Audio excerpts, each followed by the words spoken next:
Yuhu guys, balik lagi sama Pet lagi di sini. Udah lama betul and finally bisa balik lagi. And ya, kita kembali dengan lembar baru. Gimana kabar kalian? Syukur-syukur masih waras lah ya. Lembar baru, ya channel ini bakal dengan niche yang berbeda. Berhubung aneh movie antusias, jadi untuk kedepannya gue bakal ajak kalian untuk merewatch banyak film yang menurut gue rekomend untuk kalian tahu. Dan must to watch lah ya intinya. Jadi untuk kali ini gue akan merangkum semua proyekan MCU. Tapi siapa sih yang gak tahu MCU? Tentu rata-rata kalian tahu gitu. Tapi pasti banyak yang bingung timelinenya itu kalau mau rewatch dari film mana aja supaya bersinambungan. Nah itu dia, gue bakal ajak kalian merewatch sesuai timelinenya. Dan barangkali juga ada yang baru mau ikutin MCU, bisa kali dari bacotan gue ini kalian bisa ikutin. But tentu, alangkah baiknya kalian nonton sendiri langsung filmnya dulu, karena movie experience-nya itu jauh lebih dapet daripada cuma dengerin bacotan gue aja. Tapi kalau kalian gak masalah dengan bacotan gue ini, yaudah kita langsung gaskan. Film yang bakal gue bahas kali ini adalah Captain America The First Avenger tahun 2011. Dibintangi langsung oleh Chris Evans sebagai Steve Rogers aka Captain America, Hayley Atwell sebagai Peggy Carter, Sebastian Stan sebagai Bucky Barnes, Samuel L. Jackson sebagai Nick Fury, Hugo Weaving sebagai General John Smith aka Red Skull, dan masih banyak aktor bintang lainnya. Loh bang, kok Captain America dulu bang? Kan MCU kan pertama Iron Man sama Incredible Hulk dulu yang 2008. Memang, dari tanggal pembuatan duluan Iron Man sama Incredible Hulk. Cuma kalau dari timeline jelas lebih tua Captain America karena berlatar di Perang Dunia Kedua. Bro, ini si Captain tidur 70 tahun bro. Temennya aja itu si bapaknya Tony gitu loh. Tapi ya udahlah, tanpa perpanjang bacot lagi, langsung aja kita masuk ke filmnya. Enjoy. Film diawali dengan diperlihatkannya beberapa ilmuwan yang telah menemukan sebuah pesawat tua beku di dataran kutub utara. Setelah berhasil masuk ke dalam pesawat tersebut, ilmuwan segera dikejutkan dengan penemuan terpenting yang selama ini mereka cari, yang telah menghilang selama kurang lebih 70 tahun. Adegan kembali pada tahun 1942 di kota Tonsberg, Norwegia, yang saat itu telah dikuasai oleh tentara Nazi. Seorang jenderal Nazi bernama John Smith yang mendatangi sebuah tempat yang ia curigai sebagai tempat penyimpanan benda peninggalan dewa yang disebut Tesseract. Awalnya pria tua yang menjaga tempat tersebut bersekuku untuk tidak memberitahukannya kepada Jenderal Smith. Akan tetapi sepertinya Jenderal Smith bukan orang yang gampang ditipu. Karena pada akhirnya Jenderal Smith berhasil menemukan Tesseract yang disimpan pada sebuah dinding kuno yang bermotif seperti pohon Yggdrasil. FYI, pohon Yggdrasil itu pohon kehidupan yang mengikat 9 realm atau 9 dunia menurut mitologi Nordik.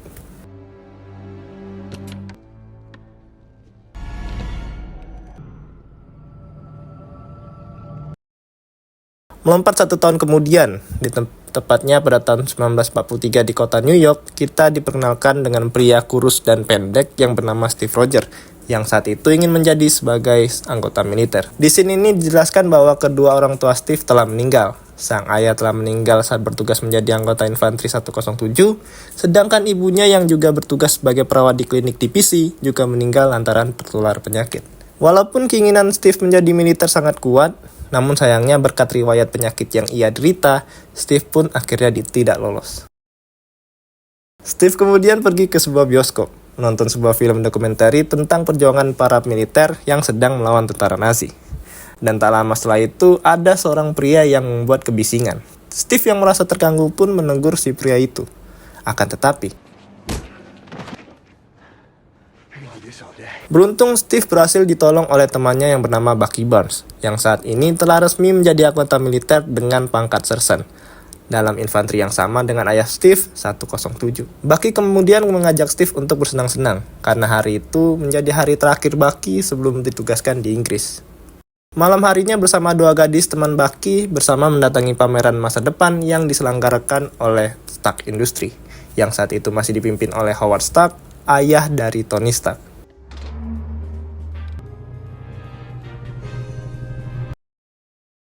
Di sini Steve kembali melihat tempat perekrutan militer, berniat mencoba sekali lagi mendaftarkan dirinya karena hal inilah yang dicita-citakan oleh Steve. Sebagai sahabat, Bucky mencoba mengingatkan Steve bahwa masih ada pekerjaan lain selain menjadi militer. Ini dilakukan oleh Bucky karena mengingat postur sahabatnya ini sangat memprihatinkan. Tekad dan keinginan kuat Steve tanpa sengaja didengar oleh seorang ilmuwan bernama Dr. Abraham Erskine. Steve yang saat itu berada di ruangan pemeriksaan didatangi langsung oleh Dr. Abraham dan memperkenalkan dirinya sebagai wakil dari SSR, sebuah divisi ilmiah milik pemerintah Amerika. Dr. Abraham Erskine. Steve Rogers. Di sini Dr. Abraham juga mengetahui tentang kebohongan-kebohongan dari mana Steve berasal selama 5 kali di lokasi yang berbeda, yang mana dilakukan Steve agar dapat masuk seleksi militer. Namun yang membuat Dr. Abraham tertarik adalah 5 kali percobaan Steve, yang mana hal ini membuktikan bahwa Steve bukan orang yang gampang menyerah. Dan akhirnya Steve pun mengaku bahwa dia sebenarnya berasal dari Brooklyn, setelah Dr. Abraham memberinya kesempatan. I can offer you a chance. Brooklyn. Congratulations, soldier. Sementara itu di markas Hydra, sebuah divisi ilmiah milik Nazi yang juga dipimpin oleh General Smith sedang mencoba untuk mengekstrak kekuatan yang ada di Tesseract dengan alat yang diciptakan oleh Dr. Arnim Zola.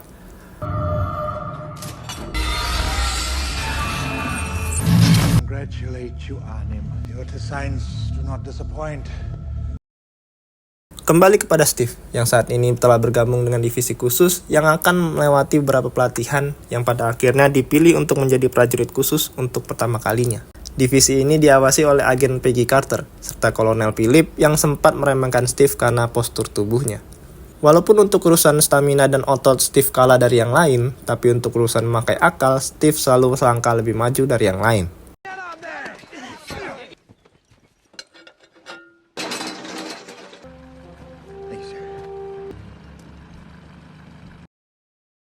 Hingga sampailah di hari pemilihan prajurit khusus, di mana Dr. Abraham memilih Steve untuk menjadi orangnya. Namun Kolonel Philip sempat meragukan hal tersebut karena proyek ini membutuhkan waktu yang sangat lama dan dana yang tidak murah, dan menyarankan Dr. Abraham untuk memilih tentara lain. Kolonel Phillips kemudian melakukan tes dengan melempar granat palsu, dan tanpa diduga prajurit lain pun lari untuk menyelamatkan diri. Namun tidak dengan Steve yang dengan sengaja mengorbankan dirinya untuk meredam-ledakan granat tersebut. Get back! Is this a test? He's still skinny. Malam harinya Dr. Abraham mendatangi Steve dan sempat bercerita tentang masa lalunya, di mana dirinya pernah bertemu General Smith setelah mengetahui kabar tentang serum buatannya yang tersebar sampai di tentara Nazi. Awalnya Dr. Abraham menolak memberikan serum tersebut, karena sebenarnya serum itu belum siap untuk digunakan. Tetapi karena General Smith adalah orang yang sangat berambisi dengan yang namanya kekuatan, dan juga berada di bawah ancaman, akhirnya Dr. Abraham memberi serum tersebut. Yang mana serum itu akan membuat pemakainya menjadi lebih baik bagi orang yang baik, dan akan lebih buruk untuk orang yang buruk. Untuk itulah Dr. Abraham memilih Steve, karena orang kuat yang mengenal kekuatan takkan menghargai hal tersebut. Tetapi untuk orang yang lemah akan tahu nilai sebuah kekuatan. Dr. Abraham juga mengajak Steve untuk berjanji, walau apapun yang akan terjadi berikutnya, tetaplah untuk menjadi diri sendiri, bukan sebagai tentara yang sempurna, melainkan menjadi orang yang baik. Sementara itu di markas Hydra, General Smith yang mengetahui percobaan Dr. Abraham akan kembali dilakukan, kemudian mengutus Dr. Zola untuk menugaskan seorang agen demi membunuh Dr. Abraham jika proses hal tersebut berhasil dilakukan. Karena General Smith khawatir Amerika akan mempunyai banyak prajurit super untuk kedepannya. Keesokan harinya Steve berangkat dengan didampingi oleh Agent Carter. Sepanjang perjalanan, Steve juga menunjukkan di mana tempat dirinya pernah dihajar oleh orang lain. Mereka akhirnya sampai di sebuah toko antik, dan ternyata di dalamnya terdapat fasilitas rahasia milik SSR. Di tempat ini juga dihadiri oleh petinggi-petinggi militer yang akan menyaksikan proses percobaan tersebut. Dan dengan bantuan dari teknologi Howard Stark, serta serum khusus yang dibuat oleh Dr. Abraham, mereka pun memulai percobaan tersebut.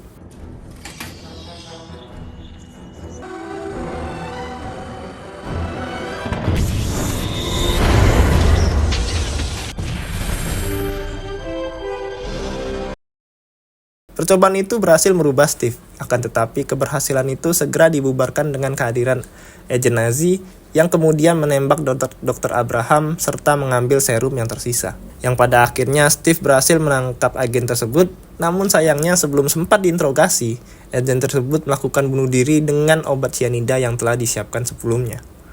Hail Hydra!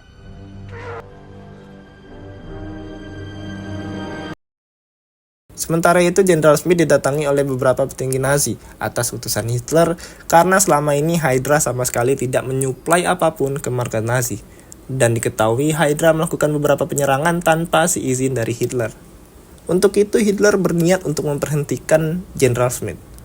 Mendengar hal tersebut, Jenderal Schmidt menunjukkan senjata penghancur yang berhasil diciptakan oleh Hydra kepada para petinggi Nazi ini, yang juga mengetahui bahwa Hydra berniat untuk menyerang Berlin, yang mana lokasi tersebut adalah markas utama dari Nazi. Dan yang terjadi selanjutnya, Jenderal Schmidt menggunakan senjata penghancur itu untuk menyerang para petinggi Nazi tersebut. Hail Hydra. Kembali ke markas militer, di mana Kolonel Phillips yang mendapat perintah dari Presiden untuk mengaktifkan SSR, kemudian menugaskan Agent Carter dan Howard Stark untuk berangkat ke London demi memerangi Hydra. Mendengar hal tersebut, Steve mengajukan diri untuk ikut berperang. Namun permintaan itu segera ditolak oleh Kolonel Phillips karena mengingat Steve adalah hasil eksperimen yang seharusnya tetap berada di laboratorium. Kemudian seorang anggota komite mendekati Steve sambil menceritakan berita yang sedang beredar di mana berkat aksi dari Steve yang berhasil menghentikan agen Nazi berimbas pada semakin banyaknya pria yang bersedia untuk mendaftarkan diri menjadi seorang militer. Mengambil kesempatan dalam ketenaran ini, Steve kemudian ditugaskan menjadi artis yang mana hasil dari penjualan obligasinya bisa digunakan negara untuk menyuplai amunisi bagi para militer yang sedang berperang. Dan lama-kelamaan Steve pun menjadi sangat terkenal dengan sebutan Kapten Amerika. Each one you buy is a bullet in the barrel of your best guy's gun.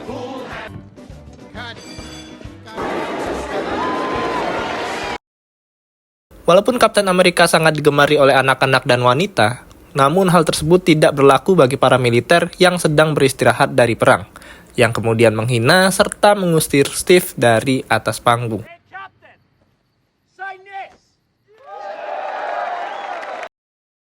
Di barak ini, Steve dikejutkan oleh kedatangan Agent Carter, yang sengaja datang untuk menemui Steve di sini. Juga akhirnya diketahui bahwa Steve sedang berada di barak infanteri 107, di mana sebagian anggotanya ditahan oleh Hydra dan sebagian lagi telah menghilang. Dan divisi tersebut itu jugalah adalah divisi yang diikuti oleh sahabatnya yaitu Bucky Barnes. Kemudian Steve mendatangi Kolonel Phillips untuk mencari tahu informasi mengenai Bucky. Akan tetapi Kolonel Phillips mengatakan bahwa Bucky Barnes telah meninggal. Di sini Steve juga mengkhawatirkan tentara yang masih tersandra, kemudian menanyakan tentang adakah misi penyelamatan yang dilakukan. Namun Kolonel Phillips justru meremehkan Steve dan hanya menganggapnya hanya sebagai pemandu sorak. Dan karena tak bisa berdiam diri, Steve kemudian berangkat ke lokasi untuk menyelamatkan militer yang disandra serta harapan untuk menemukan Bucky tanpa persetujuan dari Kolonel Phillips. Awalnya Agent Carter melarang Steve untuk pergi, namun karena melihat tekad kuat dari Steve, akhirnya Agent Carter meminta bantuan dari Howard Stark untuk menerbangkan Steve ke tempat markas Hydra yang sedang menyandra tentara infanteri 107. Namun belum sempat ke titik lokasi, pesawat mereka mendapat serangan yang membuat Steve memilih untuk terjun langsung dari pesawat.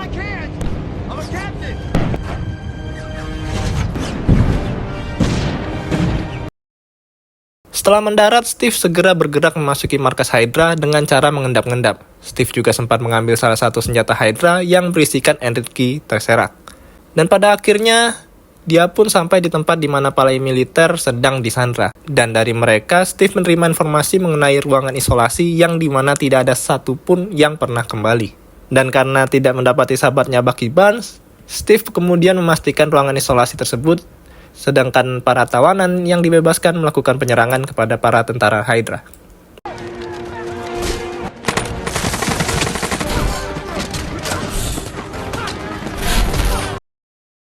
Jenderal Schmidt yang mengetahui pasukannya mulai kalah memutuskan untuk menghancurkan markas dengan bom waktu. Dan Dr. Zola kemudian lekas mengambil file-file penting yang akan dibawanya untuk melarikan diri. Di sini Dr. Zola sempat bertemu dengan Steve, namun Steve lebih memilih untuk masuk ke dalam ruangan isolasi, yang mana akhirnya di ruangan inilah Steve bertemu sahabatnya Bucky Barnes yang mana masih hidup. Steve dan Bucky yang hendak mencari jalan keluar tanpa sengaja bertemu Jenderal Schmidt dan Dr. Zola. Setelah pertarungan kecil dan menunjukkan wajah aslinya, Jenderal Schmidt yang kini menjadi Red Skull kemudian melarikan diri, begitu juga dengan Steve dan Bucky yang segera bergegas mencari jalan keluar.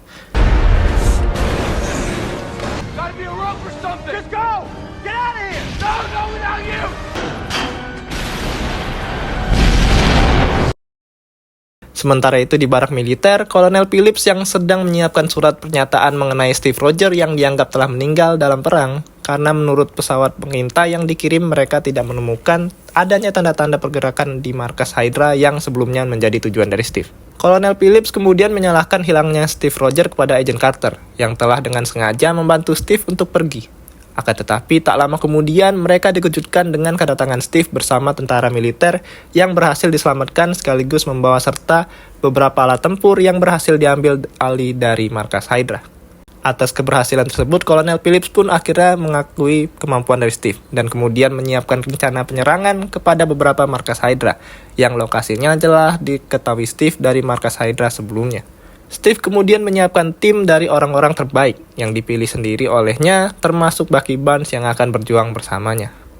Tidak lama setelah itu, Agent Carter mendatangi Steve untuk memberi informasi mengenai beberapa peralatan yang telah disiapkan oleh Howard Stark. Keesokan harinya, Steve pun mendatangi markas Stark. Di sini, dia mendapat godaan dari seorang wanita dan Steve tidak bisa menolak godaan tersebut. I don't think they were all married. You're a hero. And seeing as they're not here. Stop it. Get some help. Stark menunjukkan beberapa peralatan termasuk bahan kostum yang akan digunakan oleh Steve. Dan ketika membeli perisai, Steve tertarik dengan perisai bulat yang menurut Stark perisai itu terbuat dari bahan langka yang disebut vibranium. What do you think?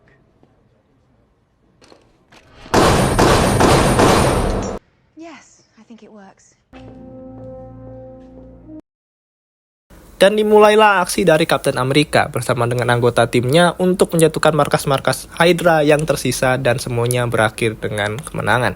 Atas penyerbuan tersebut, tentunya hal ini membuat Jenderal Smith marah besar, lalu memerintahkan Dr. Zola untuk menyelesaikan tugasnya, yaitu mempersiapkan senjata penghancur massal yang akan dijatuhkan di beberapa kota. Kehadiran Dr. Zola di dalam Hydra tentunya dikhawatirkan juga oleh Amerika, sehingga Steve dan pasukannya kemudian ditugaskan untuk menangkap Dr. Zola yang saat itu sedang dalam perjalanan menggunakan kereta. Akan tetapi dalam misi ini, Steve harus kehilangan sahabat terbaiknya yaitu Bucky Barnes.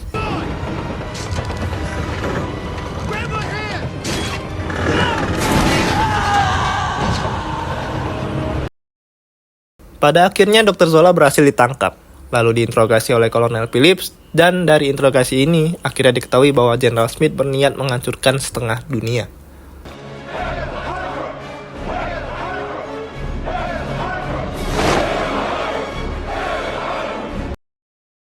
Sementara itu, Agent Carter mendatangi Steve yang sedang menyalahkan dirinya sendiri atas kematian Bucky Barnes. Adegan berpindah ke markas militer, yang dimana sedang diadakannya rapat mengenai penyerangan Hydra yang akan dilakukan dalam 24 jam lagi. Dan akan dimulai dari markas terakhir Hydra yang berada di pegunungan Alpen. Steve pun memilih untuk melakukan penyerangan melalui pintu depan sendirian. Akan tetapi, Steve akhirnya tertangkap dan dihadapkan oleh Jenderal Smith, yang ternyata ini semua memang telah direncanakan oleh mereka.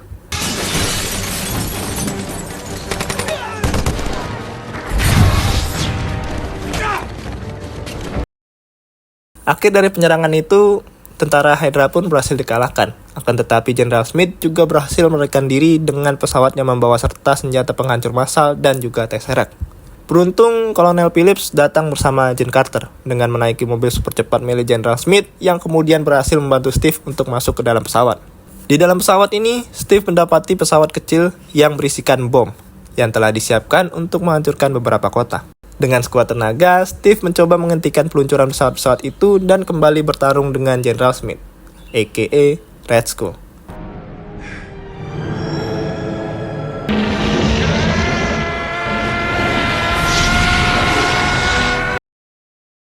Akhir dari pertempuran mereka membuat pesawat mengalami beberapa kerusakan, dan Jenderal Smith akhirnya lenyap setelah dengan sengaja menyentuh Tesseract. Tesseract itu jatuh menembus lantai pesawat, sedangkan Steve yang saat itu mencoba mengendalikan pesawat dihubungi oleh Agent Carter yang kemudian mengatakan akan meminta bantuan dari Stark untuk pendaratannya. Namun karena Steve menyadari bahwa pesawat sedang dalam perjalanan ke New York dan tidak ada waktu lagi, dia pun memilih untuk mendaratkan pesawat itu di dataran kutub utara yang resikonya adalah nyawa Steve itu sendiri.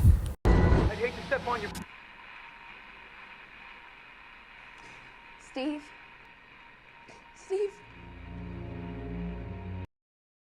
Di akhir film diperlihatkan Howard Stark bersama timnya yang berhasil menemukan Tesseract dan juga diperlihatkannya Steve yang tersadar di sebuah ruangan pemulihan. Namun Steve segera menyadari adanya keanehan di mana radio yang sedang diputar adalah pertandingan baseball pada tahun 1941, yang mana saat itu dirinya berada di tempat pertandingan. Merasa ada yang aneh, Steve pun melarikan diri dari tempat tersebut yang ternyata adalah gedung fasilitas milik S.H.I.E.L.D. We thought it best to break it to you slowly. Break what? You've been asleep, Cap, for almost 70 years.